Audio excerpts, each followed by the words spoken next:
Sometimes you've got business owners that are taking home less money than some of their employees. We're a very noble breed of people. Often it's an artist mindset, and a lot of sacrifice goes in for the purity and the nobility of the craft. Your ability to remain in equanimity is your greatest tool. Hello and welcome to the Business of Architecture. I'm your host, Rion Willard. I recently had the pleasure of joining Jason Owens on the Small Business Breakthrough podcast, where we explored some of the biggest challenges architects face when growing their practices. Jason specializes in helping small business owners break through bottlenecks and build more profitable, sustainable enterprises. This was a really enjoyable conversation for myself and for Jason about why so many architects find themselves overworked, underpaid, and stuck in the weeds of their business. In this episode, I share insights from working with hundreds of architects on how to break free from this cycle, how to step back, streamline operations, and build a business that works for you rather than one that simply consumes your time and energy. If you've ever found yourself buried in project work, struggling to delegate, or questioning whether all the effort is worth it, this episode is for you. This episode is sponsored by Smart Practice, Business of Architecture's flagship program to help you structure your firm for freedom, fulfillment, and financial profit. If you want access for our free training on how to do this, please visit smartpracticemethod.com. Or if you want to speak directly to one of our advisors about how we might be able to help you, please follow the link in the information. We have a really special guest this week because we've found somebody that is helping architects grow their businesses through the bottlenecks that they've created while they started to scale their business. A lot of creatives, especially architects, they're focused on helping the client, and then all of a sudden the business comes up. Like, how do you handle the finances? How do you handle all of the details of the office management? Do you bring on drafters? All of those questions. And we're going to have a great conversation today with Rion Willard, co-founder of Business of Architecture. And we're going to dive in and figure out, Rion, just let us know what your business is and the problems you're solving for your clients. Great. No, thank you very much, Jason, for that introduction. Absolute pleasure to be here. The kind of things that we deal with our clients. Our clients are predominantly all architecture business owners, and they can be anywhere from solopreneurs to running teams or businesses of about 30 people, or perhaps a little bit not much bigger than that. And they fall into a kind of a number of different categories of problems. Sometimes they have been working for years on end and have become, like you mentioned there, the bottleneck in the business. And they've got a kind of flat hierarchy structure in the organization. Every decision that goes through the business needs to come through them. They haven't effectively delegated. They're the most experienced person inside of the business, which means that they will get called into every single little problem for consultation that happens in the organization. And it's just becoming very, very fatiguing and overwhelmed.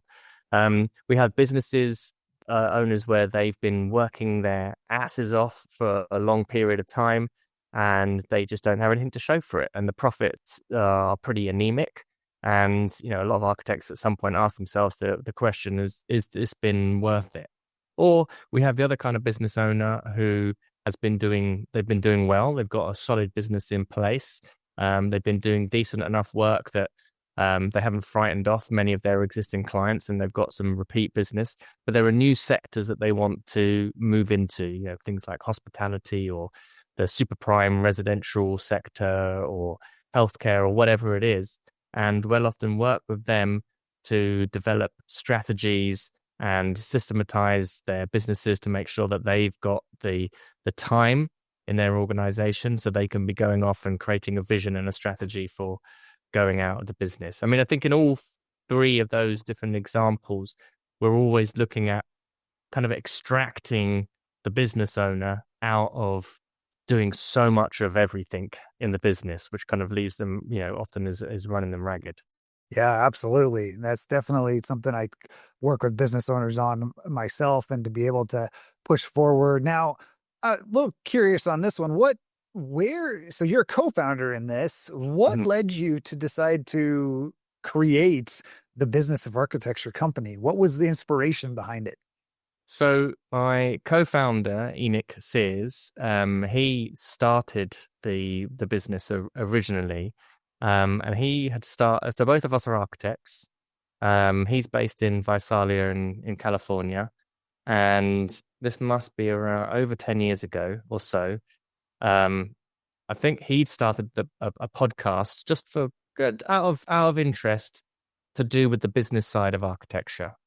And he was very interested in understanding what were the problems that architects were facing. He'd run his own practice for a short period of time. He'd been employed as an architect and was certainly faced with a lot of issues that happens when you set up a professional services firm and you've got no business experience whatsoever, and there's been a complete neglect of that in your education.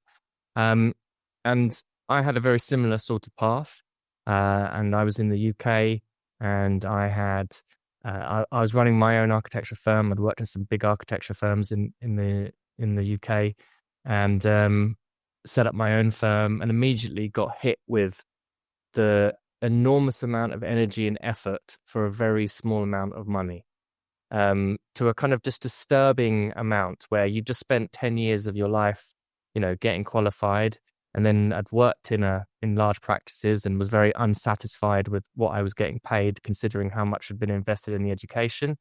Thought I had a great idea, thought I should set up my own business. Then I really learned what it was like to not have any money. And that was brutal. It was a really brutal experience. And one of the first things I did was I hired a business mentor, and I did not have enough money to be able to afford this business mentor, and he was used to working with executives of top firms and things like that. But I became obsessive, and it gave me a very good goal, actually, because I just wanted to learn more about the business side of it. And I was so hungry for it, and recognized that this was a big sort of missing in my education. And also there were elements of it that really excited me, like selling and marketing and talking to people. And it was kind of like, oh, whoa, there's a whole bit of like, you can get paid for talking to people. No way. I thought that was just a skill that was just for socializing. And he was very, very instrumental in kind of encouraging me to like let go of the drafting and the technical aspects of what I wanted to do, and actually allow me to evolve a career in a different way. But one of the first things that we were doing was kind of modeling and looking at how successful architecture firm owners had actually been building their businesses. So I started to interview different architects about what they were doing. And as I started to do this, I thought, well, why don't I record these interviews? Perhaps they might be useful for somebody. And then I thought, oh yeah, that guy Enoch, who's got the podcast that I listen to, maybe he'll be interested in some of these interviews that I can do, and I can put them on his platform rather than trying to figure it all out myself. Perhaps he'd be interested. So that was the beginning. I reached out to Enoch on LinkedIn, and that was the beginning of our collaboration. And I started interviewing these architects.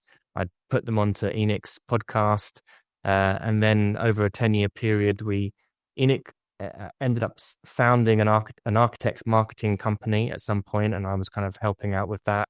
And then probably about 6-7 years ago, him and I became more close, much more intimately kind of connected, working together. And I was launching a business of architecture, which was solely focused in the UK.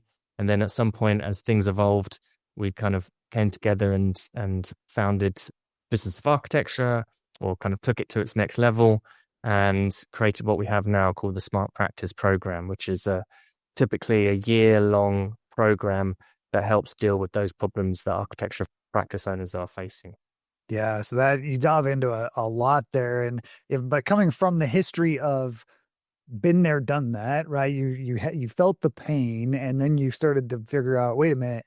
One, my specialty and what I love to do is actually over here, which is a whole different conversation on its own. We'll worry about that another day. But what I do want to go back to is in the first answer, you talked about one of the things you deal with is those overwhelmed architects, and the challenges that come into place when you're trying to build a business, because they're it's so important to be able to step up and Mhm. say, whoa, wait a second. Is this what I want to do? And you went through that transition with a business mentor, which was where I wanted to go with the conversation, was hiring somebody to help you see above the cloud, get above the clouds and look down, or get above the forest and look down through the trees, Mhm. is a critical element. And you, even though you said you couldn't quite afford it, how do you have that conversation with the architects? What's the trigger in the conversation that gets them to start to realize that, oh wait, I do need to go up above the clouds Mhm. and or get up above the trees and look through the forest? There's got to be some pain there to start with, and that's often the reality check, if you like.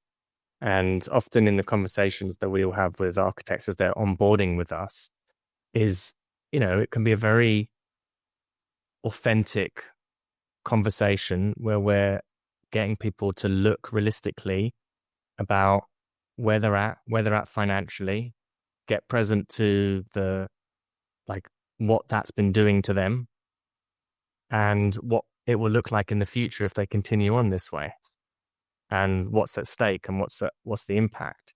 And often these can be very powerful conversations that like a lot of emotion can come up and a lot of frustration and for many of our architect clients, there's a lot of architecture is in a way we're good at making stuff look good.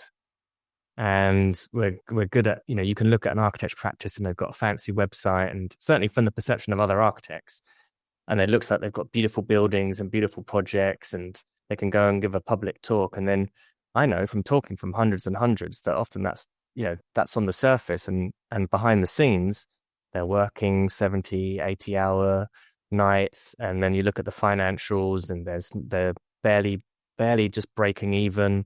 And sometimes you've got business owners that are taking home less money than some of their employees, and they're overstretched and they've got no reserves, and the kind of continued stress of it all, that can be really a lot. And often they've never spoken about it with anybody. Maybe they've never even admitted it, that this is actually what's been happening.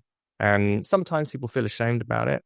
But I mean, on the other side of that, we've had clients come to us who are already bringing home $500,000 or more, and they're exhausted. They're absolutely fatigued. They've had enough. They're like, okay, great, we're making good money out of doing this, but I mentally, I'm on the brink here of, I just need to lie down for 2 years. It's a bit of a wake up call. We have to get real about what's going on. We have to get honest, and it's sometimes we joke that it's like, we call it AA, but Architects Anonymous. Um, and there's got to be a little bit of this being authentic about what we've been doing in our businesses, what's been happening, how the businesses have become these beasts that are now controlling us. And the initial reason why I set up the firm has been lost. And I've just been doing on this relentless wheel. So that's the first kind of conversation that needs to take place, is that sort of, here's where I'm at. And if I continue, I don't want to look at that future. That's not who I am. That's not where I want to go. So there's a kind of just a seriousness of it. Okay, without making it overly significant, people can't do anything. But it is very important for everyone that we work with just to take on board, like, yeah, if we don't do something about this now, then we're going to continue the way we've always been. And I'm now just becoming more and more aware of the impact that that's been having on me. Okay. And this is the beginning of starting to get leverage mentally on ourselves to make a change. And then that's when we can start to talk about strategy, and we'll often break up a business into, first of all, we'll break up a business into three major parts. We'll have, winning work, great, marketing and sales. We'll have the production work. Okay, so everything that's involved in actually producing a building and the drawings that are needed for that. And then we'll have everything in, let's call it supporting the work. So that will be everything from HR and the financials, and becoming financially literate and understanding where you are and protecting the profit that you've made in the sales. And then there's the fourth magic component, which is the entrepreneurial spirit, which is having a vision and leadership and being able to enroll other people into that. So we've got obviously the pain of where we're at, and then there's got to be a vision of where they want to go, and at least an imagination of being able to see something else, a better way of living and what they actually would like to do. And part of that might be more impactful work. Often, I mean, with architects, it's, we're a very noble breed of people, if you like, and they're, often it's an artist mindset, and a lot of sacrifice goes in for the purity and the nobility of the craft. And that can be very problematic. And so, I mean, certainly with me, I want all of my clients to be honest about, I want to make some money. And this can be a difficult conversation sometimes, but we need to be like just honest about, I want to make some money and it's okay to make money. I know that sounds bizarre for a lot of business owners, but like, a lot of people really wrestle with this of a not feeling like they can make money, or we just need to focus on the purity of the craft, or even that making money somehow corrupts my practice. It corrupts my work. Yeah, there's so much to unpack in that. And so with that, I do agree. Business owners run into that situation of like, that's too much. Well, Mm-hmm. Dollars and charges for a product or a service are what the market can bear. You don't set the prices. The customer actually is the one that should be setting the prices. It's what does the demand there. And if you're designing multi-million-dollar houses, well, that should come into consideration. If you're designing entry-level houses, similar situation, but they can be a little bit more stamped, right? They can be, one design could probably be put out multiple times, where a very unique multi-million-dollar house would take its own very customized approach. And you're not using any elements of it in another custom house. At least not in the same area of services, which is where architects are typically licensed per state, right? And how there goes is very much like an engineer for services. For those of you listening that are unfamiliar with that they are, in order to be a true architect, you do have to be licensed as a professional architect, and it requires a certain degree and working underneath other architecture firms. One of the things that you hit on in that, though, was the talk about realizing that I've got to be humble enough to know and come to the spot where it's okay to make a change. Like this is, it's the way that we wanted to jump into this. And you didn't want to go that direction initially, but that's the decision that the client or the business owner has to come to realize is, I like to use the phrase, they're sick and tired of being sick and tired. Yeah. And sick and tired could be that you're making a ton of money and working 100 hours a week, or that you're making no money and working 100 hours a week. But the end result is we weren't built to work 100 hours a week in this and grind through it. Is what balances need to be happening. And each one of those different problems requires a different approach, because one has money and one has no money. So the in the aspects of it, what when you're looking at your industry and you're helping in architecture firms, this should be an interesting one, because I've had a lot of conversations with different companies that help. Obviously, I talk with small business owners that support small business owners, and where do you see your business going in the next 5 to 10 years? And how is the industry you're in, specifically with architecture, evolving, and how are you preparing to for those changes that are coming? So there's a kind of multiple questions there. One is, where do I see our business going? And then also where's the architecture industry going? Yep. So I'll start with the first one, where I see our business going, and it will kind of lead into where the architecture firm. I'm very pleased with what we've kind of created over the last decade or so, and the program that we've gotten has become more and more refined, and we've had maybe 350 clients go through the program.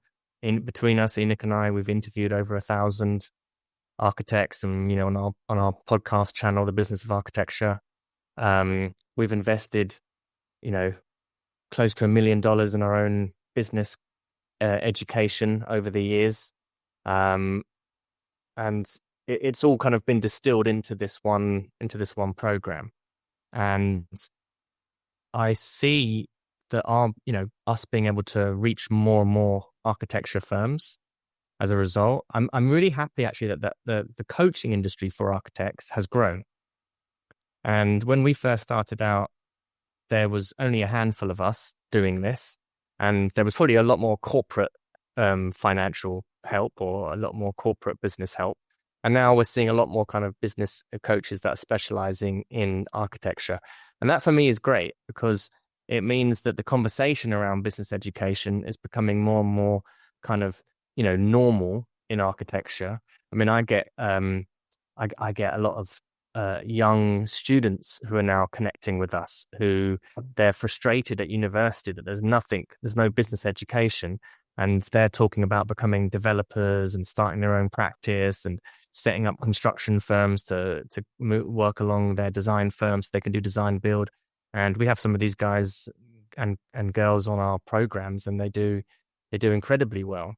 But the idea that there's more conversation about business education excites me, and that there's more coaches that are doing it and are serving the architecture industry is very exciting, because it means that the competency gets better.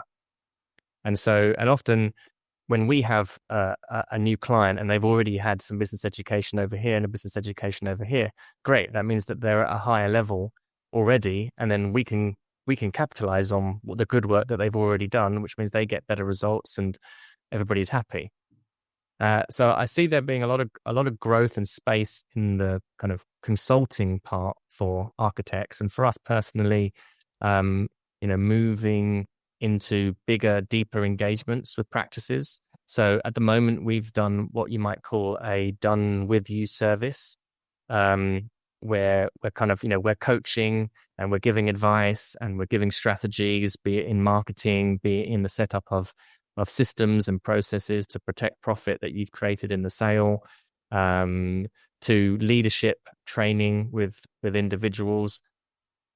And what becomes interesting now is actually being able to move in with a practice and help them actually do the setup for them for, say, a financial procedures, or for setting up a system like Monograph with their clients on a particular project.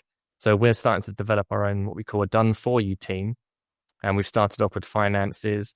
We're moving into virtual assistants soon, so office management and those kinds of administration tasks.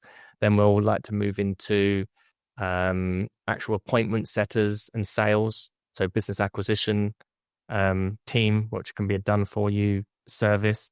And then that allows Enoch and myself that we're starting to do more involved engagements with bigger firms, where actually going physically into their firms, we're training the next level of leadership, so succession planning.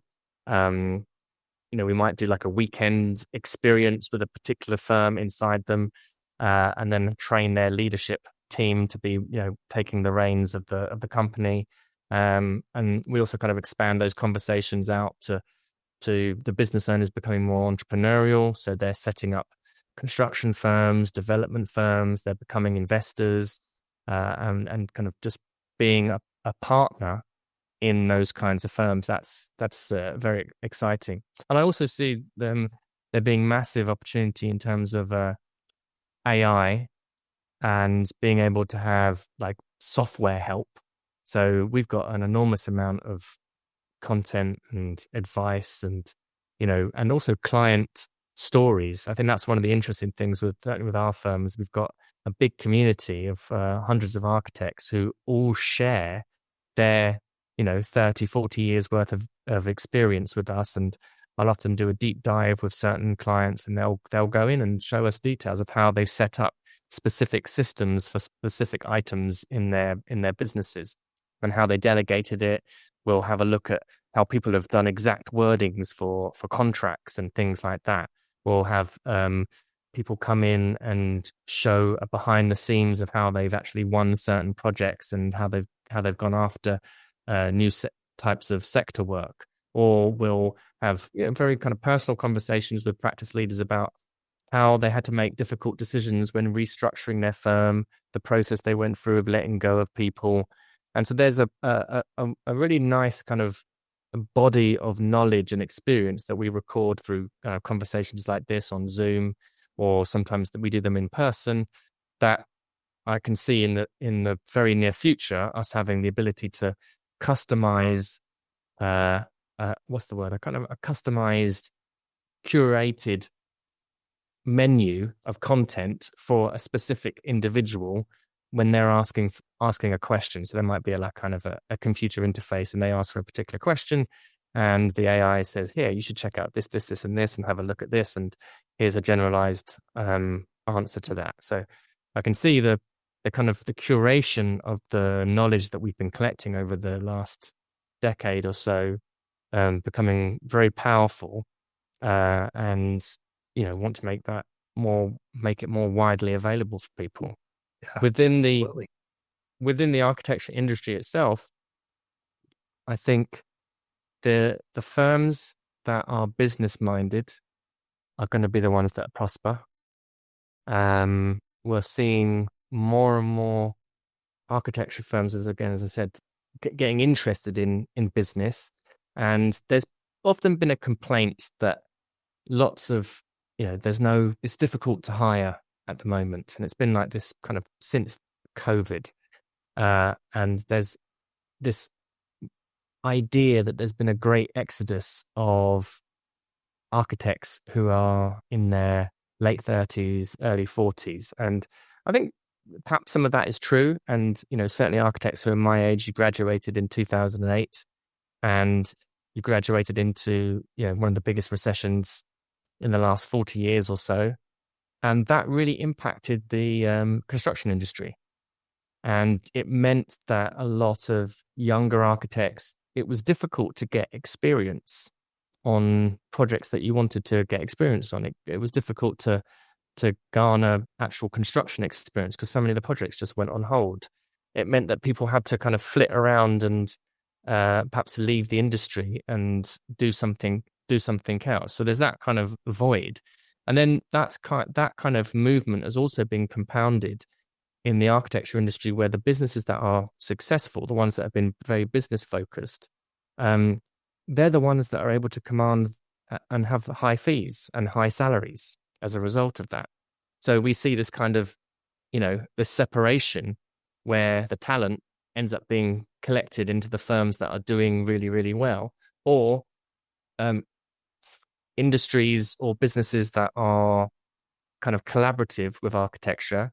So sometimes developers or sometimes product manufacturers, they can command high fees, or they've got a very good business model that's making them more money.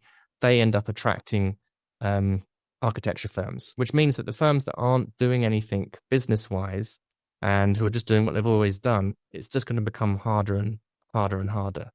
So I think that's a challenge, but the education is there.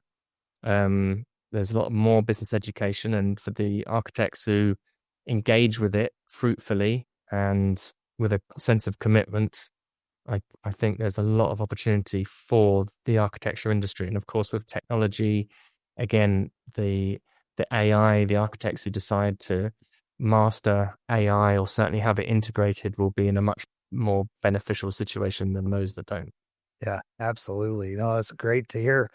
It has been great to have you on the podcast today and to be able to hear how you impact architecture firms and how you're helping the small business community in the professional services realm of business, and helping those that are struggling with it, because as we've talked, that is a definite need, and impacting the youth as they're coming up through the programs, and understanding that Oh, wait, I need to understand business to be Mm. able to get in and go about it. So it has been a great conversation. How about we move on into our lightning round? Are you ready? Sure, let's go for it. Okay. Questions there. First couple questions are pretty quick and easy. Coffee or tea? Coffee. Cats or dogs? Oh, I'll probably go for dogs. I'm not a big animal lover, to be fair with you. Pets should be outside. That's fine. That's fair. That's everybody is open to their own. I'm definitely. preference. I've never had a dog. I've only ever had cats, and I don't really like cats. But those are the only pets I've ever had. So, but Fair enough. dogs certainly relate more to me as a personality wise. Fair enough. If you could grab only one weapon or item during a zombie apocalypse, what would it be? Oh, like a samurai sword. Okay. For sure. Samurai sword, and then just go around chopping heads off and chopping limbs off by arm-to-arm combat. Favorite quote or phrase that you think about often? Slow down to speed up. Slow down to speed up is a good one. How about one book that has influenced your life the most? Oh, that's The Power of Now by Eckhart Tolle. Okay. How about the biggest obstacle you've had to overcome and one lesson you've learned from it? The biggest obstacle I've overcome has definitely been being broke. And the lesson that I've got from overcoming that is one of enormous gratitude for all the abundance, and that everything will pass, and that your ability to remain in equanimity is your greatest tool. Yeah, it's very powerful, very powerful. If our listeners want to get a hold of you, Rion, how would they collaborate with you? So you can find us at thebusinessofarchitecture.com, our website, or you can follow me on LinkedIn. Just type in my name and I'll pop up. My name is spelled in an unusual way. It's Rion. Or you can follow me on Instagram at Rion Willard. Shoot me a DM, and also TikTok. And there's lots of ways for us to connect. But LinkedIn, Instagram, those are the common ones. And our website. Okay, we've got it all here. All of that information will be in the show notes or the description if you are watching this on YouTube. And reach out to Rion to get more information, especially if you are in an architecture firm or know an architect that needs some business help. It would be a great resource to have a conversation with and continue forward. And that's a wrap. And I have a request, since you are a listener here of the Business of Architecture podcast. Rion and I, we love putting this podcast together. We love sharing information as much as we can glean from all the other industries that we're a part of to bring it back to empower you as an architect and a designer. And one thing that helps us in our mission is the growth of this podcast, simply because it helps other architects stand for more of their value, spreads the business information that we're sharing to empower architects together, so architects, designers, engineers can really step into their greatness, whatever that looks like for each individual. And so here my simple ask is for you to join us and be part of our community by doing the following: heading over to iTunes and leaving a review of the podcast. And as an expression of our sincere thanks, we would like to give you a free CEU course that can get you one professional development unit, but more importantly, will give you a very solid and firm foundation on your journey to becoming a profitable and thriving architect. So here's the process for that. After you leave us a review, send an email to support@businessofarchitecture.com. Let us know the username that you use to leave the review, and we will send you that free training. On the training, you'll discover what 99% of architecture firm owners wish they would have known 20 years ago. Hello, listeners. We hope you're enjoying our show. We love bringing you these insightful conversations, but we couldn't do it without the support of our amazing sponsors. If you're a business owner or know someone who would be an excellent fit for our audience, we'd love to hear from you. Partnering with us means your brand will reach over 40,000 engaged listeners each month. Interested in becoming a sponsor? please send us an email at support@businessofarchitecture.com. The views expressed on this show by my guests do not represent those of the host, and I make no representation, promise, guarantee, pledge, warranty, contract, bond, or commitment except to help you be unstoppable.